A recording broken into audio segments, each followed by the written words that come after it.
All right. Hello, everybody. I hope you had some time to catch up on your email, take a bio break, or just connect with each other in the breakout rooms. We'll do this again next session, and I hope you take advantage of the time to just meet some new people. I am super excited about our next speaker. Dr. Pooja is a good friend of mine. She is coming to us from India. And just to let you know a little bit about her, she is the Associate Vice President of Digital Learning at ICERTIS, and she is an expert in the field of e-learning. She's done so many different things. She's got some books, she's got videos out on YouTube on learning tools and technologies. She was a former evangelist at Adobe and speaks at their conferences along with a lot of other conferences. She has her certification in CPTT from ATD, and she was recently recognized as a guild master by the Learning Guild. And I think I mentioned that Hadia is also a guild master as well. And I just wanted to say that this is an honor from the Learning Guild for folks who are in the learning profession who have given back to their community and have helped it in so many ways. And Dr. Pooja has done that. And I just want to give a shout out because we have a couple of other guild masters attending our conference as well. Some of you may have had a chance to check in with Chad Udell, who was on one of the breakout rooms earlier, and he'll be speaking later today, and Nick Flora, who is a great supporter of our ATD communities and is a guild master as well. So thank you guys for coming to the conference. So I know that you guys are excited to hear what Dr. Pooja has to say. So take it away. Thank you, Debbie. Thanks for that wonderful, wonderful introduction. It's always a pleasure to be with you. And I think this is the first webinar we are doing together. So I'm really, really excited. For those who don't know, Debbie is my conference buddy. I hate conferences when Debbie is not around. So thank you, Debbie, for being my partner in crime at so many conferences and making it more fun for me. With that, let me get started. Hi, everybody. Thanks for choosing to attend this session and this conference. It's delightful to be here and talk to you about how to navigate learning tools and technologies for the future. And as cliche as it may sound, the future is here. We are already exploring new tools. We are exploring new technology and seeing how it can affect our learning world.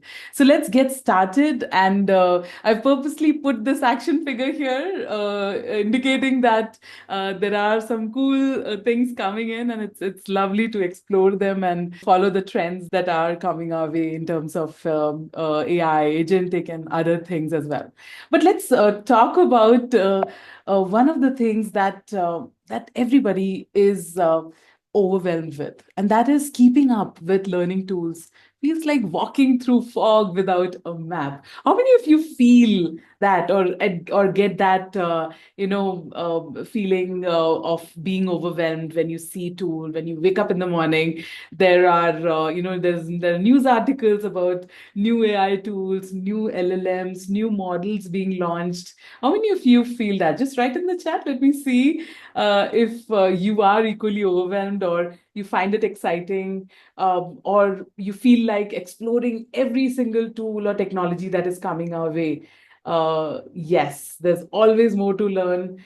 Today, you will feel that, oh my God, this is important for me to learn. And then next day, it's something else, and then something else. And there are so many. So in my inbox, I have a folder named Learning. And when I get an email or a notification, I put that safely in the learning folder. And trust me, I never get a chance to go back to that learning folder. And I feel really, really guilty about it. But there is so much exciting stuff happening at the moment that there is tremendous amount of innovation happening in this field, and it is great time to be and experience all of this. So let's see how we can tackle with this feeling of walking through the fog without a map. This is how I have tried to gear my mindset, and that is from trend chasing to purposeful exploration. There are lots and lots of trends that will come and go, but you have to find the purpose for the things that you're going to experiment with. Is it really, really important for you to spend your precious time on? So that's what you need to shift your mindset, and that will help you go from overwhelm to enjoying this exploration. So just a few things that I do when I look at a shiny penny or a new trend is what I see. What I do is I don't look at the tool and ask, what does it do? Because there are so many tools coming in. If you look at the marketing, messaging, and all that stuff, you'll feel that every single thing that is being launched in the market is the best thing ever. They'll use a lot of praising words and all that stuff, which will tempt you to go use the tool. But what, as a learning professional, you need to look at is, what could this do for my learners? Will it improve the efficiency of their learning? Will it shorten their, the learning curve? Will it help them remember things better? Will it give them a better experience with the content that they are learning? So, if the answer for that is positive, please go ahead and explore that tool and see how you can introduce it in your workflow. And you need to check, is it going to improve my workflow? Is it going to make me more efficient in creating content, or bringing variety in my content, or is it going to help me reduce the review cycle, or improve the quality of my content, make everything grammatically correct, and make it interesting, make it fun? So if for any of these questions the answer is positive, go ahead and take a look at that tool and see how you can fit it into your world of learning. So let's move forward, and the the thing that I want to ask you before I talk about the future tools and all that stuff, here's a list of tools that came to my mind when I was preparing for this session. And so things like ChatGPT and Synthesia and Gamma, Firefly, Napkin.ai, 11 Labs, Wellsaid Labs.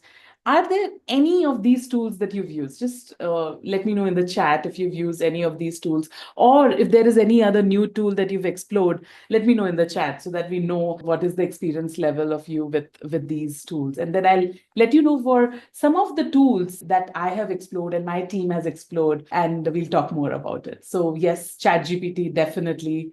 No surprises there. So there's Copilot, there's Descript, AI voice generation, Google Vids. Wow. Okay. Synthesia, Sora, Copilot. Okay. Good old ChatGPT. I can't believe we are calling it an old tool. Okay, Gemini, Notebook LM. Notebook LM is amazing. Again, Debbie was the one who introduced me to Notebook LM, and I use it all the time. It's a fun way to go through the content that you need to either read or want to get a different perspective for. I love the audio feature that they have. Bing, nice. Okay. Midjourney, Firefly. Okay, a lot of them, Sonia. Very nice. Okay, so we've explored a lot of tools, and let's see. We'll go to the method, to the madness that I follow when when I try to explore any tool and try to add it to the set of tools that we have.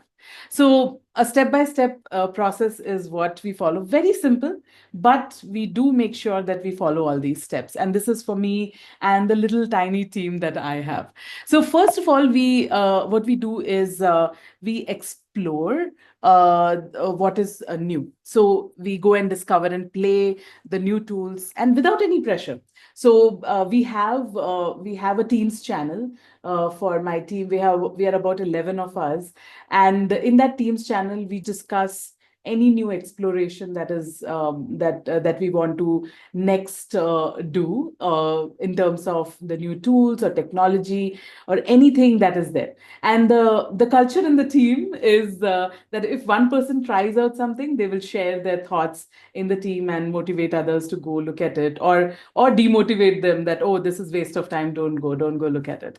So we explore it, we sign up for free trials and do quick dives, and we do not purchase any of the licenses or subscription at this point in time. We just go take a look at some of the videos on their website. We go look at the reviews for that tool or technology. We go watch some YouTube videos, maybe go to ChatGPT and check out, or to Perplexity or to other tools where we can find some more information about this new tool, and check with our social friends as well on what are they learning from it. So the exploration phase is good if that is successful.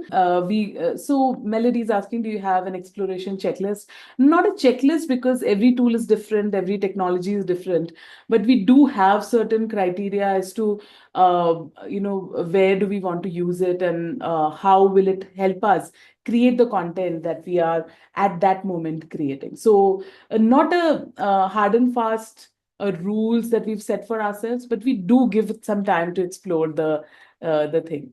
Okay.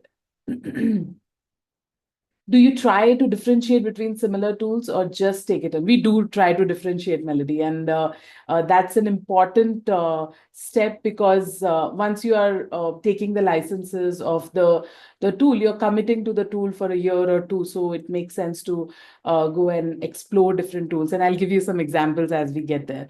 Then we do a small test, and this test is not on our company content. This is a generic project that we do, so that we are not adding confidential company information into the tool which we've not yet licensed. So we do a small generic project test. We run tiny experiments, maybe a video, a script, or a scenario that we create using it. If it passes this test phase, then we next go to the pilot phase. And the pilot phase we implement on internal project. So at this stage, we go and purchase, say, maybe one or two licenses for the people who are a part of the pilot team, and we implement an internal project, but a small one with limited audience, and we gather feedback on it.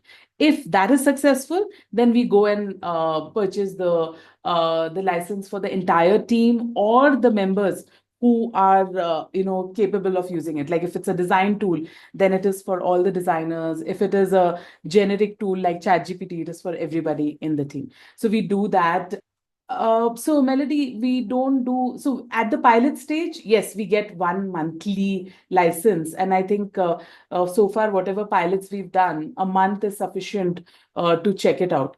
If that is successful, then we go for the yearly commitment, because we have to raise a PR, and it's a lot of paperwork, or I would say a lot of systematic work that we need to do in order to procure the licenses for the team. So it has to go through all those approval cycles and all, and monthly becomes very difficult to manage. So we do the thorough testing in the first three phases, and then in the scale phase we do go for yearly license, or if the procurement team is able to get a discount on, say, a 2-year license or something like that, they go ahead and do that. So we leave it to the procurement team after that to negotiate the pricing and get the best pricing for us. So that's how we follow this. And I'll tell you, currently we are exploring Gamma, and the slides that you're seeing here is created using Gamma app.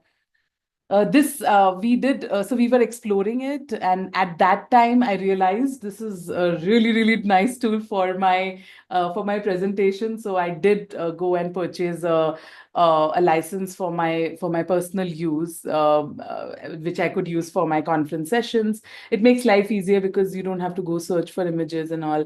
It allows you to generate really good images and do all sorts of things. So I really liked it. At this point in time, we are testing it internally, and we've actually reached the pilot stage.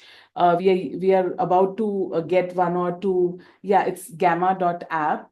So you can go ahead and let me just uh, uh, you can easily create nice presentations, either AI based, or you can create something which is from a PPT. So it has different things. You can create PDFs. Very interesting tool. And what we do for company, you have to use certain, style guide and color palette and all that stuff. For personal use, you can use any layout and anything. So at this point in time, we are creating a theme in Gamma, and we are seeing if it generates visuals and look and feel which is relevant for our company guidelines. So, Caitlin, maybe you can try it out on your personal laptop and see if it works for you. Okay, because a lot of AI tools are blocked. So we were trying to explore Runway ML, which allows you to create really good, realistic animation videos and animations. We wanted to use that for one of our projects, but then we could not explore because it was blocked by our IT team because of security concerns and because it's an AI tool. So you have to check, and maybe sometimes you can reach out to the IT team and get it whitelisted if you're lucky. So yeah, that's a common issue we face with these tools. Okay, so yeah, and for the Gamma tool, that's what we are going to do. I'll talk about Synthesia as well and share the explorations on that as well. Let me go to the next slide and talk about what we did with ChatGPT, which was a long time back. AI has transformed the script development process. So our storyboarding has completely changed. We do not storyboard without ChatGPT. We What we do is we start with interviewing the SMEs or getting a recording from them. Then we transcribe it using the feature that OneDrive has to generate a transcript. Then we process that transcript through ChatGPT. We have a team license so that there are no security concerns in terms of the data we are adding to it. Then we take that cleaned up transcript and then we structure it and we create the objectives and we then create the storyboard. So all of that, all the steps in storyboarding is assisted with the help of ChatGPT so that our writing style is consistent. We've created a set of prompts that we use for ChatGPT. If you want to learn more about the what we've done with ChatGPT in terms of instructional design, you can go to my YouTube channel, just search for Dr. Pooja Jaising, and there is a playlist for ChatGPT tutorials, and that has a lot of interesting prompts that you can look at, or just reach out to me on LinkedIn and I'll share some of the new things that we've been doing with that. So before ChatGPT, again, it was a lot of time spent on drafting initial scripts and revision cycles and all that stuff. But as soon as we switched to ChatGPT, there was a significant improvement in the workflow, and we reduced the amount of time that we took in creating the storyboards and scripts. Also, the review cycle significantly became shorter and shorter because a lot of grammatical mistakes were not happening in the script. It was being taken care by ChatGPT, but then it was introducing its own terminology and sentence structure and ChatGPT style writing, which we had to really take care of. As Hadia was mentioning that there are certain terms, certain sentence structures, and it's a favorite M dash that it uses when writing content. So all of that we need to take care of, and that that is added to our checklist of reviewing the content, that it should not sound like ChatGPT, but otherwise it does a good job of even generating a lot of scenarios. That's what we do, adding a lot of emotion to the content. We at iCertis,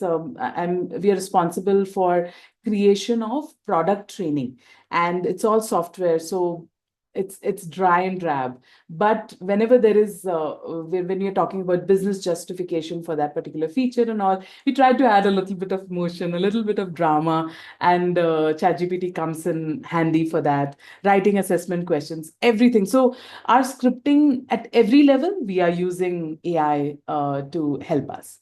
Let's move forward. And next is Microsoft Copilot. We've started using it since last 1 year, I would say. Uh, with Teams, we use it extensively because it helps us take notes for our meetings. We are not creating notes at all now. It's all done through Copilot, and we just rely on that. And it's 90 to 95% accurate. We just have to do a little bit of tweaking and use it for our work. Also, it's really helpful in finding past conversations or files or anything that's happened. So we just go to the Copilot section of Teams, and it helps us find all the information that we are looking for, whether it's in OneDrive or it is in Outlook or it is in Teams or anywhere in our iCertis infrastructure. So yes, Brad, corporate security reviews required. Uh, so Copilot, we already have a buy-in. So at iCertis, we are a Microsoft shop.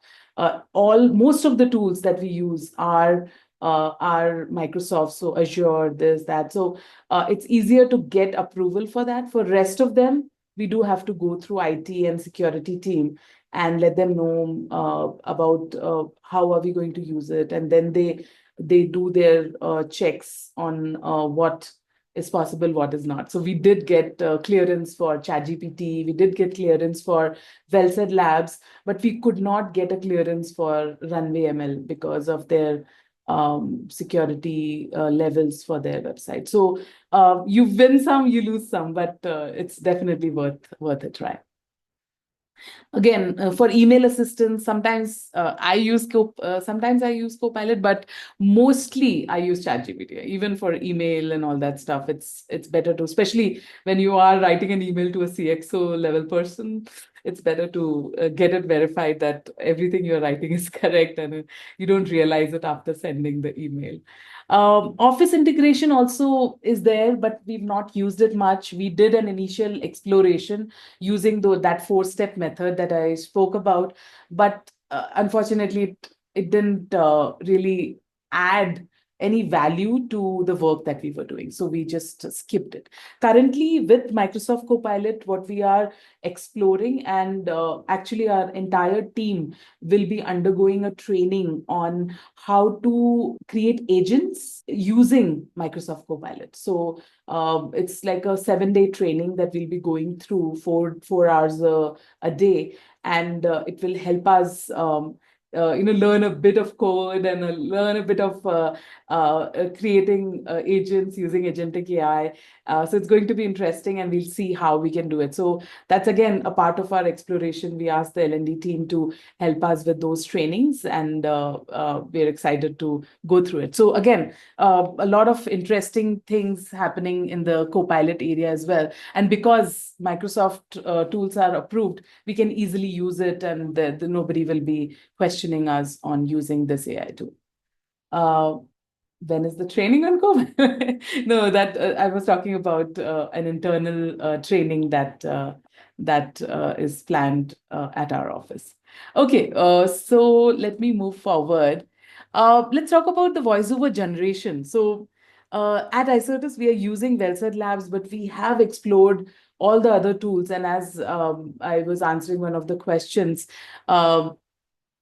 there are a lot of tools that we explored. One was Wellsaid Labs, one was 11 Labs, there was Murph.ai. There were a few others that we were exploring when we were extremely tired of the timelines and the problems in getting revisions to the audio and all that stuff. It was a nightmare for us, because we at that time when we were exploring Wellsaid Labs, we were working on 2 certification courses. One was 9 hours of learning content, and another one was 14 hours of learning content. So just imagine how much of back and forth we had to do to get the audio files, and it has to have correct pronunciation because it was full of technical terms and things like that. So a lot of time was going into coordinating with the voiceover artists to get things done. And And then we actually explored a lot of other tools as well. We also used Amazon Poly before this, and that also went through the test. But again, that was very, very robotic. But when we saw Wellsaid Labs and 11 Labs, it was really soothing to the ears that okay, things are sounding much better, and it's a good alternative that we can utilize for our courses, and especially because the shelf life for the courses that we create at our company is about say 6 to 9 months. So for such a short shelf life, spending so much time on the content is very, very difficult to do, because one, you finish working on it and in a few months you have to refresh the training. So again, this was really good. We chose Wellsaid Labs over 11 Labs because of just it came first to us, and 11 Labs was a little late in the cycle of our testing. And by that time, we had already procured the licenses. So we did explore 11 Labs. We did find it good. And we've parked using that for our mainstream work when we introduce multilingual courses, because Wellsaid has just English voices. It doesn't have other voices, unless they, in the latest update, they have made any changes. So very interesting way of creating all this content using Wellsaid Labs. Let's move on. Synthesia, we had a very interesting experience with this. Again, we explored it. But we found that the videos were very non-human like, and the pauses were very, very creepy. And this I'm talking about 1.5 year back. So that was the exploration. So we created one content piece, but then we discarded it and we waited. And I also spoke to the folks at Synthesia that can you please let us know once you have improved this and all. And I see a ton of improvement now with Synthesia videos. So we are ready to give it a round two of a round two of exploration. And this time we have got to the pilot stage, so we will get the licenses and start implementing it for some of our content. Not all of it, because I don't want it to be available for every piece of content, but some of it, and even small portions of it where the concepts are being discussed and not the entire video, because then it becomes evident that this is an AI generated person and not a real person. Okay, so that was Synthesia. Let's move forward. Firefly Midjourney. We had great success with Firefly, especially because it also is integrated with Adobe Stock, and we do use Adobe Stock for the images and videos that we add, apart from Envato elements. So it helps us with visualization. It helps us get inclusive representation and metaphorical storytelling, or any form of storytelling. It helps us get images that are better. But yes, you have to be really careful with the generated images. You have to find that there should be no obvious ways to identify that this is AI generated, and look at the fingers and eyes and expressions of the images that are generated. Okay, let's move forward. And these are the big wins by using new tools in the over the last 2 years that we've been exploring. There's dramatic time saving. So every year in our in my KPI especially, I always have a 25% improvement or 20% improvement in the time we take to create content. That's amazing, and my boss is really happy with me for that. There's improved collaboration because we can easily work on things that really matter, and you're not spending too much time on mundane things that we've outsourced it to the new tools, and we are on the path of enhancing our creativity, and the burnout is reduced because we're spending time on something that is more interesting than repeating the same things again and again. AI and fingers, yeah, that's a big problem that they need to solve. It's funny, hilarious, and today when I was updating this PPT, I got an image generated where a female had a proper mustache and a beard. it was hilarious to see. So I was like, okay, let's generate again. And the next time it did a better job. Okay. So here's the efficiency. I just want to share some of the numbers that we found with the help of AI tools in the last year in 2024. The editing time for content and courses reduced by 50%. That was a big thing for us because our review cycles reduced considerably. Production speed increased by 30%. Voiceover generation had the major change where there was 80% of efficiency in generation of the videos, and we saved about 100 plus hours per person for the by using the AI tools in in the production process. And instructional design tasks simplified. We could easily generate course outlines. We could create scenario-based learning design and storyboard and visualization, assessment, gamification. Gamification, we've not yet tried. We've explored it. We're still at the exploration phases, but the next step is to try the gamification as well with the help of AI tools and accessibility, of course, and multilingual support is the next thing that we are going to explore. Let's move forward. And here's a question for you. So think of a tool you recently adopted. Did it save your time, add creativity? Why did it stick or fail? Share it briefly in the chat. Let me know. What is it that helped you? I see fun conversation happening. I've been able to pick some of it, but I'll definitely make sure that I go through the chat later. And Debbie and Patrick, please be nice to me and send the chat to me. I would love to go through it. Go Google it. Can you tell me more about that, Deb? I've not yet tried it. Can you please share more details about it? Anybody else? What is the tool you adopted and you loved it? And what is it you loved about it? Please write in the chat. Awesome. And Cindy, Grammarly, perfect. Yeah, I have Grammarly on my machine, and it's on my phone. I've disabled it because it really interferes a lot in the messages I send. So I've disabled it there, but other places it's definitely on. Descript, yes, absolutely. It's a great tool for yep, voiceovers and videos and. Okay. Wow. Wow. Copilot, yes. Audiate, nice melody. I have tried Audiate briefly, but I definitely need to give it a try using it. And Sonia, yes, I'm a big fan of ChatGPT.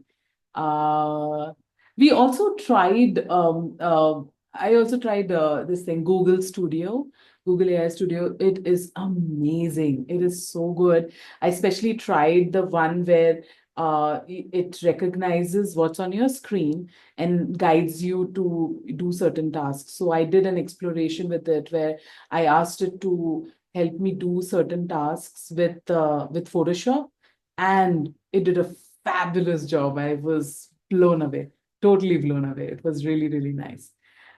Yes, Canva rolled out some really, really good AI. I can't wait to try their Canva code. So yeah, that's interesting. Thank you all for sharing. And Notebook LM is my favorite, Tracy, too. And I use it almost for, I think, every session prep. Once I create, and this PPT also, when I created it, I exported it as a PDF, added it to Notebook LM, and it created a nice podcast for me, which I was just listening while I was getting ready for the session. So yes, it's super, super useful. Okay, great. Thank you so much. And Debbie, yes, ChatGPT. Debbie, any other tool you want to talk about? Okay, awesome. Google Whisk. That's interesting. Nice. I need to know more about that. Perfect. Okay. Thank you, everybody, for sharing your thoughts, and keep them going in the chat.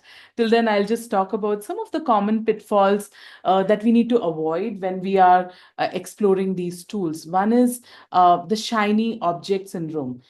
not everything needs to be tried. Okay, so if it is not passing your initial test of is it helping your learners, it is improving your workflow, or is it adding any value to what you're doing, there's no need to go through it and test, because there every day there are new tools coming in, so you don't have to go and try everything that is available. Just try to calm yourself down and try only the things that are useful, actually useful for you. Okay, forcing tools where they don't fit. So if there is something, so I'll give you an example. I work for a software company, right? So there is no scope for me to use AR or VR tools at all. Uh, so I do not explore those tools for work. Otherwise, for personal explorations, I definitely go through them and I explore them, but I never try to force fit those tools for for creating content for the company. So if it doesn't make sense, there's no need to fit it just because it's trendy, just because it's new tool. You don't have to do it. Another pitfall you should avoid is over investing before testing. So first, test it out. Do not just rely on what marketing folks tell you, or you see on the website, or somebody is praising it. Go test it out before you sign the dotted line for buying that content piece. Okay, so that you are actually using that tool. Also, do not have a tool overload. So if you have bought a tool for a particular thing, there's no need to go and buy a competition tool which does exactly the same thing. So do not do that. Have a limited number of tools. If you're getting a new tool, go discard the older one, right? It's just like maintaining your wardrobe. So if you're buying too many new dresses, you need to discard or give away some of the old clothes that you have in your wardrobe, so that there is space in your wardrobe and it's all clean and neat. Okay, let's move forward. And I did talk to you about Synthesia and how the avatars fell flat when we did our first exploration. So it's the thing I want to talk to you about is it is okay to fail. If you're trying out a tool and if it doesn't work, it's fine. It's good for you because you know what is not working for you, and then keep it on the sidelines of your list of tools that you want to get. And if it gets better, go try it one more time. And that's what we are planning to do with Sandeshia. Okay, let's talk about my playbook and my golden principles for smart adoption. First is purpose first. If it is adding value, only then you will go and spend your precious time on it. Pilot intentionally. Do not just create a pilot using a workflow that you will not be using for your actual work projects. It should be very close to what you're going to create. So do it intentionally. Measure real world impact. And so when you're in a pilot phase, uh, check if it is really making a difference, or is it just something shiny that you're going to use. Prioritize ease of use over flashiness. So don't go for looks, go for ease of use, and make your life easy with that. Future proof your mindset. We can't predict every tool, but we can build a mindset ready for any tech and stay open, curious, and focused on learner value. These were 2 cents that I wanted to share. There are a lot of future trends, which some of them are already here. And I know in the second half, you'll be hearing a lot about it from Chad and others, but I just wanted to list them here.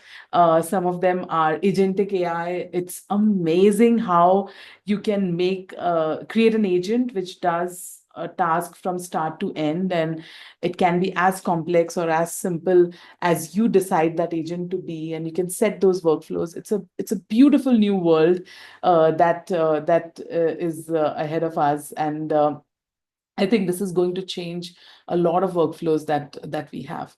Uh, Hyper personalized learning, where you can have a personalized learning for every learner that is going through the content, and it can have unlimited number of branching available.